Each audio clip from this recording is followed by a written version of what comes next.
Hey everybody, what's up? Welcome back to the Smash Dispatch podcast. As always, I can't talk. As always, I'm one of your hosts, Fidel, joined alongside Mr. Ultima Shadow X. Hello. What's Good poppin'? to be back. I know we took a little break, but we got a lot of cool stuff to talk about today. So Yeah, we got some fun stuff on track. We've had this whole Harada Sakurai interview thing. You know, we've had a watch stuff, talk about stuff. There was a Smash Summit. yeah, which there was a been lot fun. of interesting stuff, and we wanted to talk about it like as soon as the first one came up, but then they were like, we're gonna do it one more, and then we're gonna do one more. So it was like after there's three, we're like, okay, now we can cover it. Exactly, and I think like it's still going. I think there's like one part left because now they're kind of like in a Q&A part of the interview. But for those of you that aren't aware, basically Harada, who is the director of Tekken, basically interviewed Sakurai, which is very rare because Sakurai has his Famitsu Collins. He does like pretty much every week, but it's rare that he like sits down and does like video interviews, you know? Yeah, he definitely is like, when he's giving like an interview or something, is like very much like it's from him, right? Like, Yeah, that's the thing about Sakurai. Like he does it like he says it even in the interview. He doesn't really do them, mostly because he has to be careful what he says. He tries to stay away from the spotlight and stuff. But and it's very much like he's very private, so he doesn't really talk that much. So it was really cool to see like a more personal interview like this. You know what I mean? Yeah, exactly. No, I think overall, like I think generally, like first of all, shout out to Harada. This is like a cool idea to just like bring on game directors to talk about stuff. I think that's like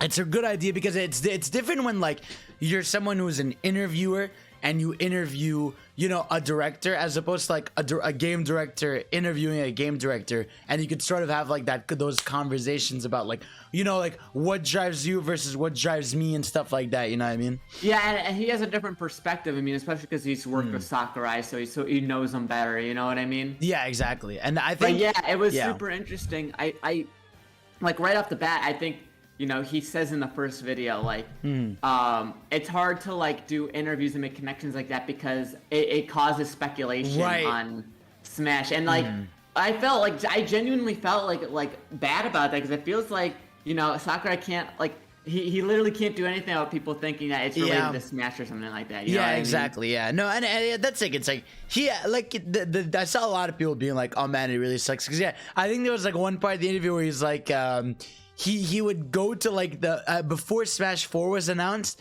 he would like go to the Bandai cafeteria, but like he would hide, like he would like because it said that he was working in the Bamco building, and he would I mean he said he had a dust allergy, so he'd wear a mask, but he tried to lay low so people wouldn't notice that he was working there, because he knew that people would be like, oh, why is Sakurai working here? Yeah, exactly.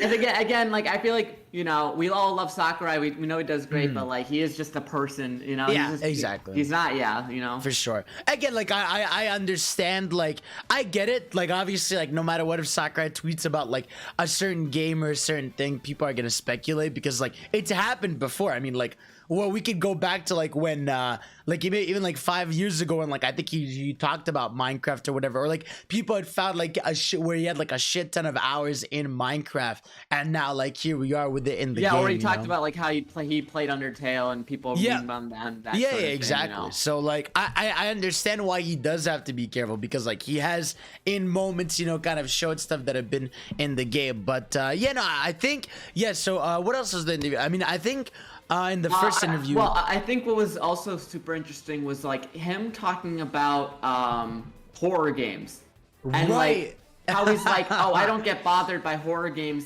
because like because he says it like, oh, well, when I look at something, I'm like, oh, how did they make this? Oh, exactly. How did they do this? Yeah. Like, what's with all the like? Specifically, he was like, oh, if there's something like there's like a lot of cockroaches, I think. Oh, the guy who had to model all the cockroaches. Who had to model? Exactly. So like that was really funny because it's like it just shows that like it's sort of like how artists will post something, they'll be like, oh man, I made a mistake, but like literally like nobody would have seen it unless they said like It's where it's like, you know, when you make something, you just like pick up on stuff like that. Yeah, It exactly. changes how you view things. We you all know? have that. Like even me, like ever since I started drawing, I start to do the thing where like when I see a drawing on Twitter, I do the thing where I double tap to zoom in and see like how they did this or what they did there, because like it's just instinctive when you do the thing, right? It's like even you and me, like video editing, right? When you do video editing, you try to wonder like, oh, what did they do here to do that? So it's like a lot of times it's an instinctive thing, and it can kind of ruin some things for you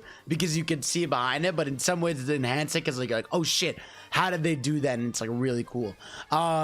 There was also obviously a big part in the first interview was him talking about how he actually, which people have done for years, you know, so he doesn't like when people do the thing where they meme text, he says, right?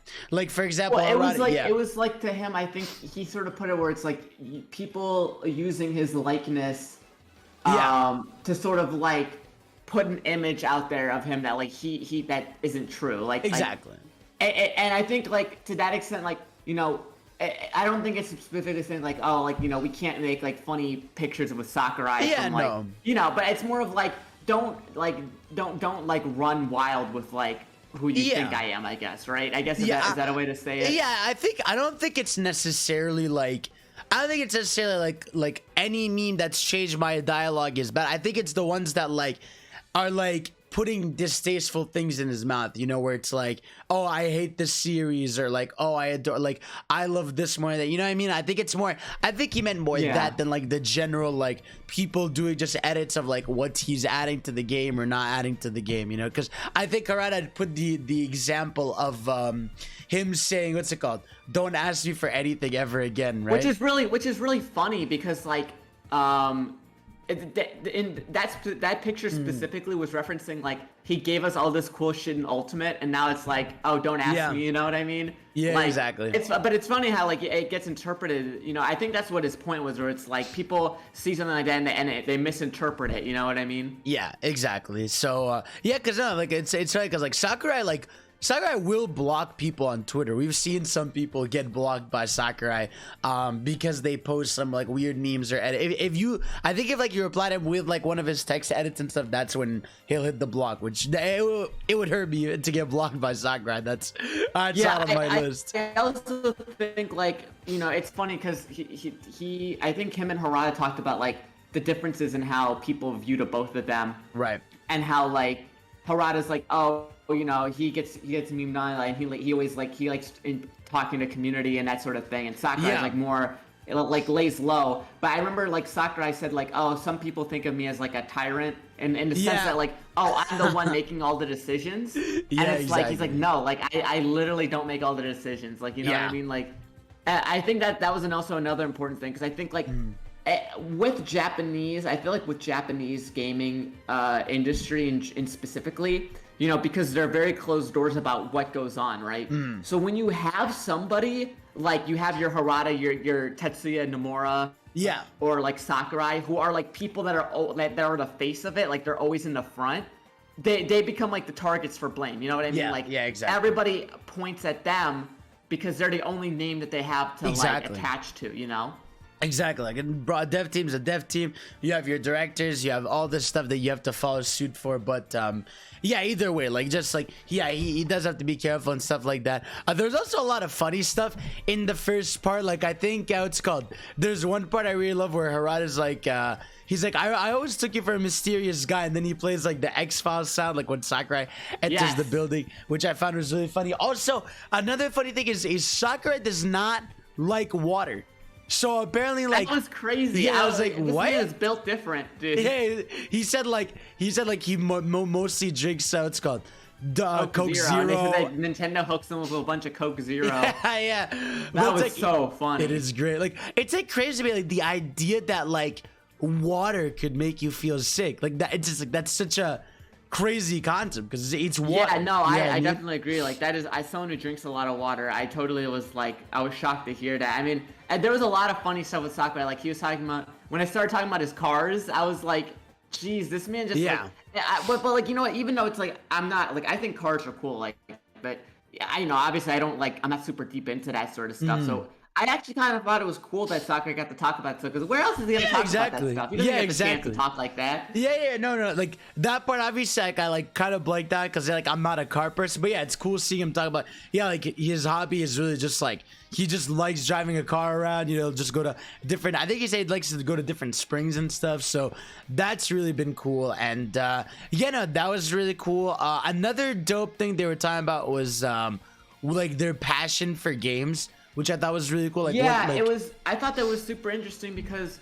Sakurai was sort of talking about it, how, in a sense of like how he approaches making games and sort of like, and I thought that was super cool. Like he was talking about Medios a lot, which is like that puzzle game he made. Right. And he was like, "Oh, I'm super bad at following block puzzles, but I wanted to look at that game and be like, look at those games and be like, how can I do it? Like, what makes it fun? How can I make it different?" And like, and I think like that was interesting from Harada's perspective too, because Harada's like, there are just games that I'm not even gonna try to make. He says you know what I mean? Yeah, he said no. Harada said like he doesn't touch puzzle games or point and click adventures. He's just like, I can't play those. It's just great. Yeah, and, it's interesting because like Sakurai said like, oh well, I'm technically like a freelancer, so I have to be able to make anything, because you know what I mean, because people will have to come to him for stuff, Yeah, it's still so crazy like to think about that. Like Sakurai is like a freelancer, which it's like it's such a everyone associates him with Nintendo because that's obviously that's who he's produced games for, but technically he could just make something for whatever. You know? Whoever exactly. And that's why I'm like super interested to see what he does afterwards, because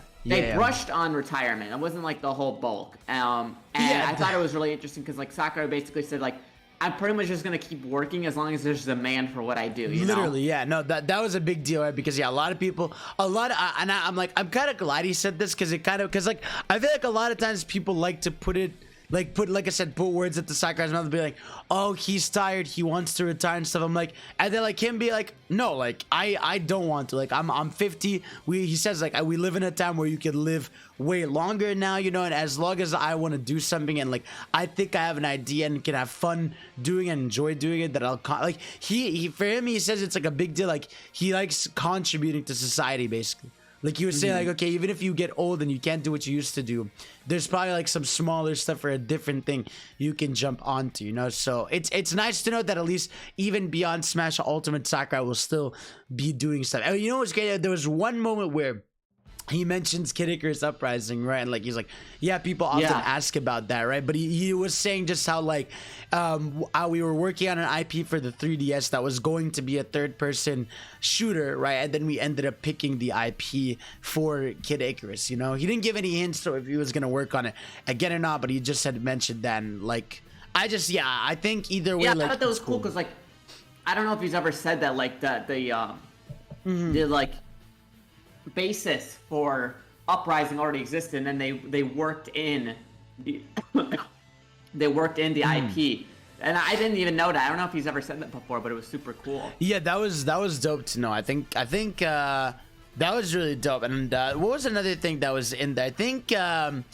was one really sweet moment where they gave him a cake for the first part because it was his birthday, I think, and I thought that was really nice. And even just like just a lot of things they were talking about. There was one part where they mentioned I'm trying to think. Oh yeah, they were talking about pancakes versus waffles. Sakurai likes pancakes. That was funny. Yeah. That was really good. Represent. That was funny. I'm trying to think also. You know what? Also, I was like, I think there was a point where they were like, oh, if you had like the total freedom of hardware, like what would you do?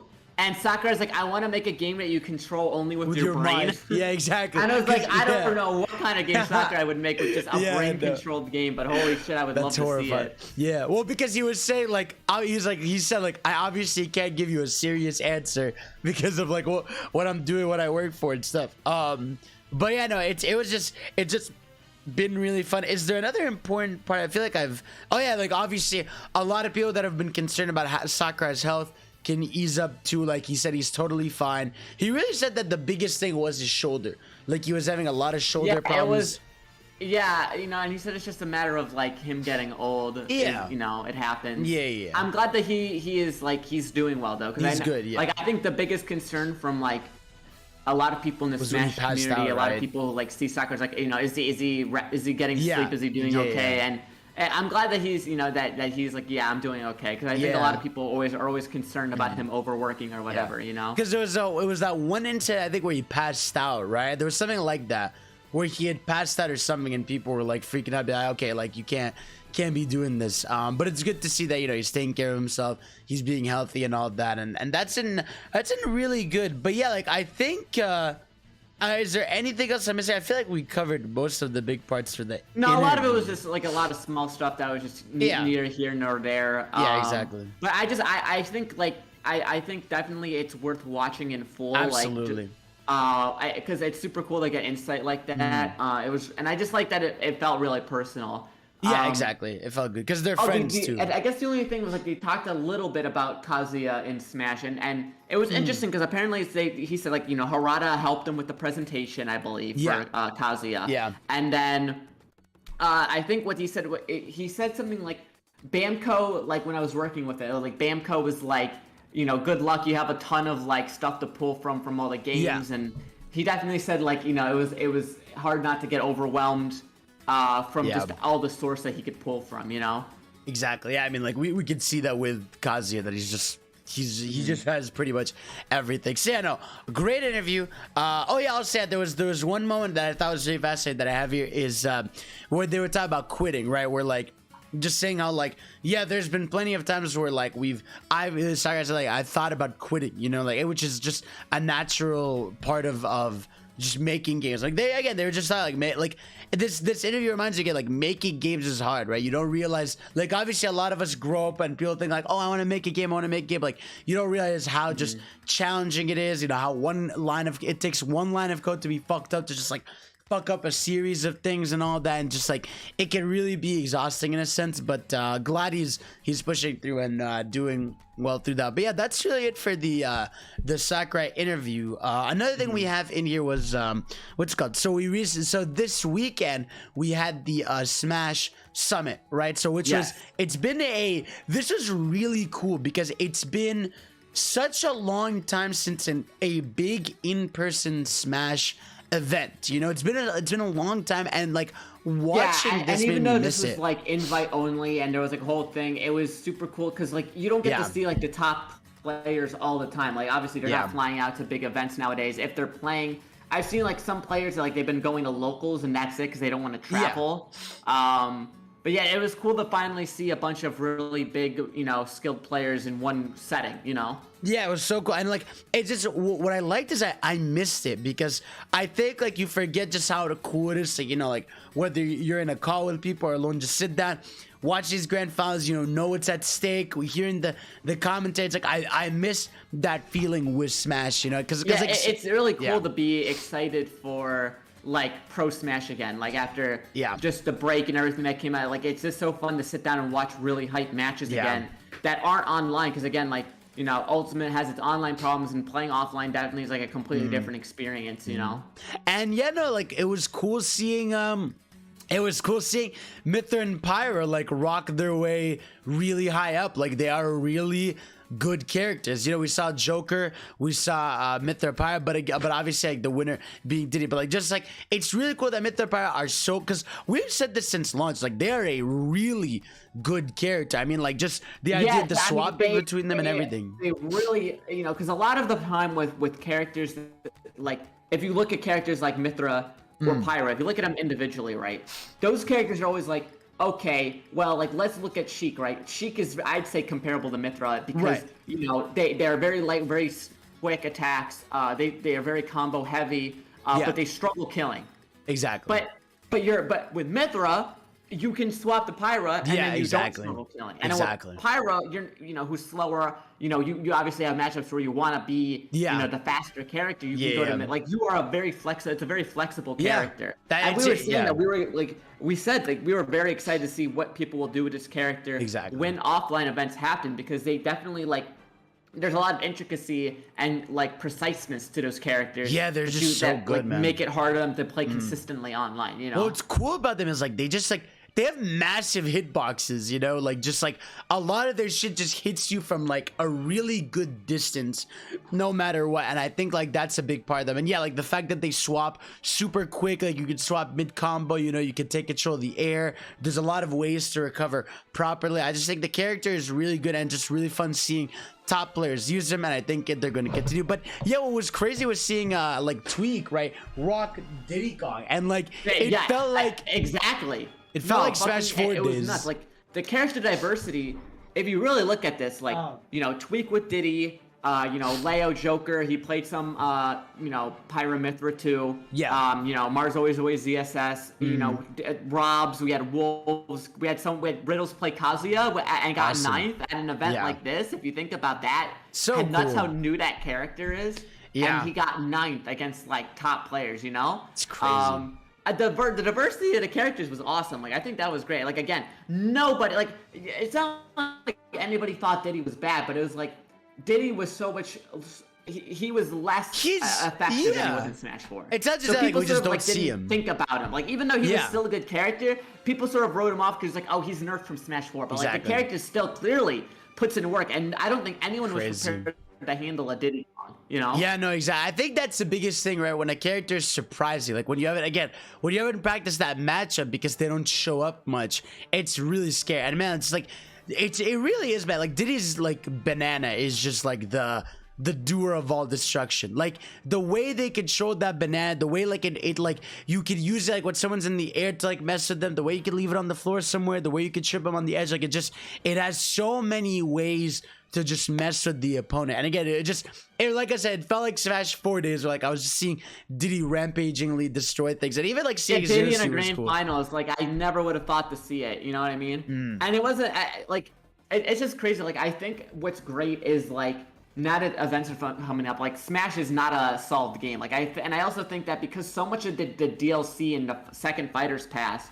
came out during Wi-Fi, we haven't really seen them exploit their full potential. Exactly. So it's going to be really exciting to see, you know, how the rest of these characters end up in the long run, you know? Yeah. No, and also like it was cool to see like there's still a lot of drive to watch Smash competitive. I mean, I think on Twitch the Smash Summit was crazy. Yeah, I think it was like on Summit alone it was like at least. Yeah, it was like I think on Summit alone it was like 80K, but if you count all the restreams and all the other broadcasts, it was like Smash was at like 100K viewers, which is insane. Like an incredible stuff to see. And I think like again, showing Nintendo and showing like that, like, hey man, like it's such a wasted opportunity that you don't like push this and support this more, because like it's something that is driving numbers still. It is something that is like still selling incredibly well and all that. And obviously we could, speaking of that, we can talk about that subject, right? The what was it, the Project Plus yeah,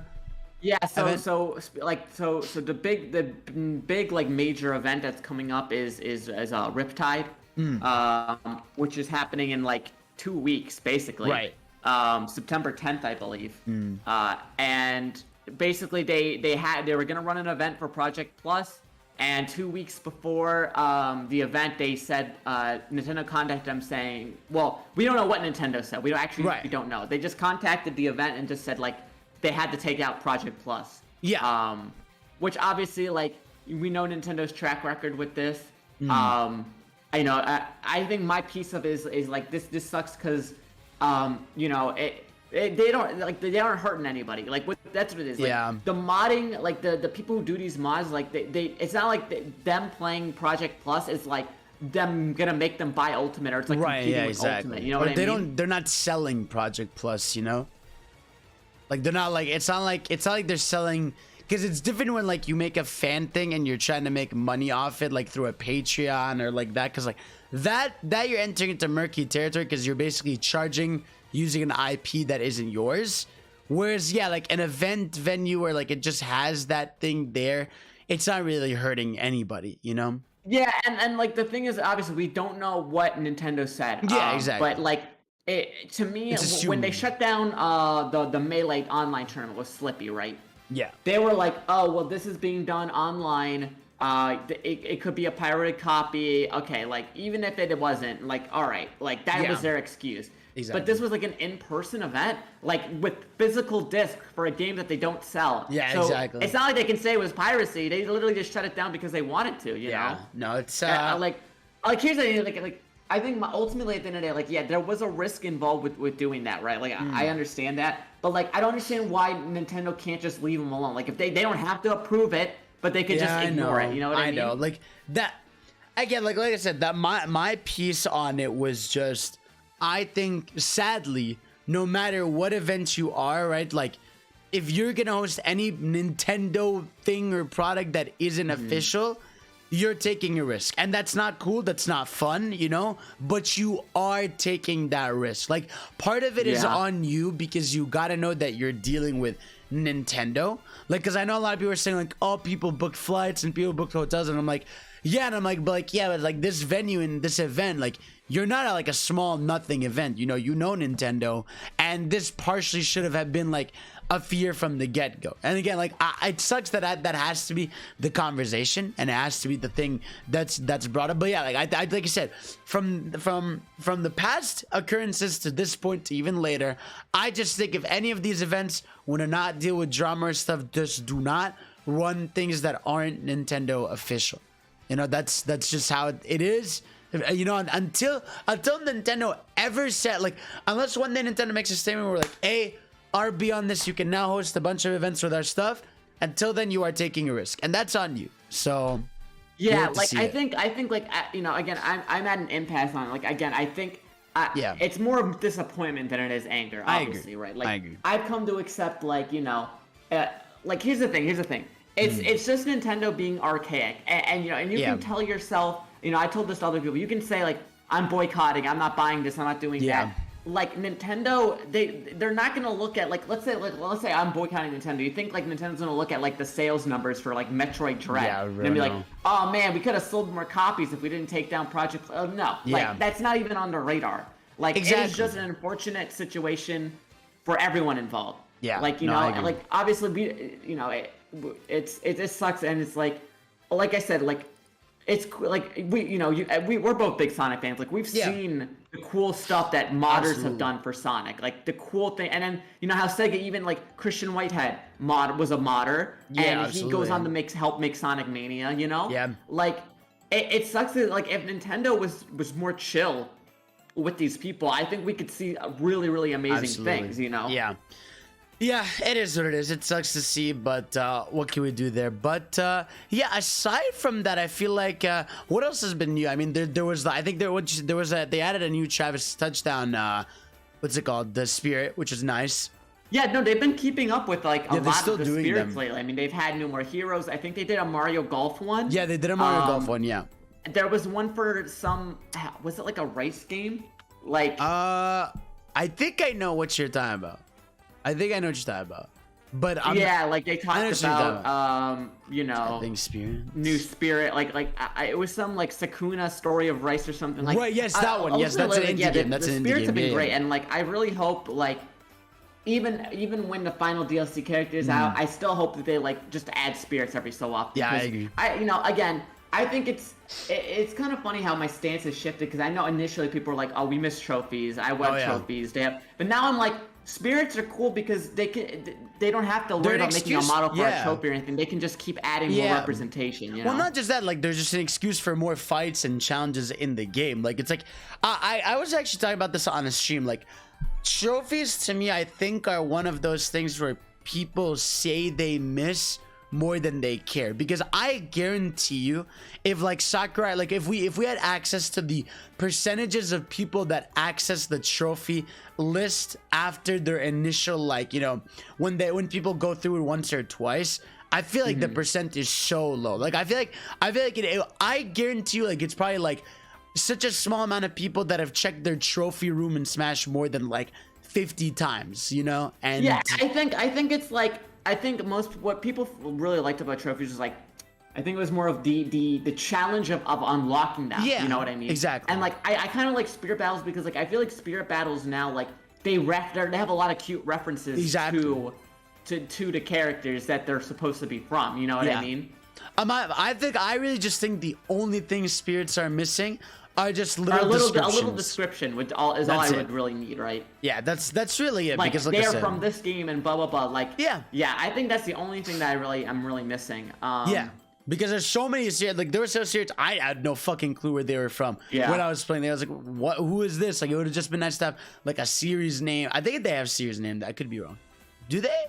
Yeah, I think they say like what series they're from, but that's about it. But that's about it. Yeah, exactly. But yeah, no. So I think overall, I like Spirits in a sense of like they give you basically gameplay value. Like you're okay, you're trying to, you basically have new things to do. It's like I'm actually glad. Like a lot of times nowadays, I just stack Spirits. Like now I just have a bunch that I haven't done. I'll just like go through them once. But aside from that, yeah, like it's funny. Like with Smash nowadays, it's become, and we played last night. It's like it's that thing of it'll be like fun to play whenever it's with friends, but I'm not finding much time really to just go in on mine. Like I think like I think the last time I had played was like once or twice after Kazuya came out, but I haven't like gone too much more. I think that's ultimately like obviously I've been playing like a lot of other games, but I think like after seeing Summit, it's nice that there's like a lot of genuine excitement and drive for people again to start playing it. Like I know I want to like start, like I've been feeling like going back to it now after seeing Summit and everything. Like it's just cool. Like it's nice that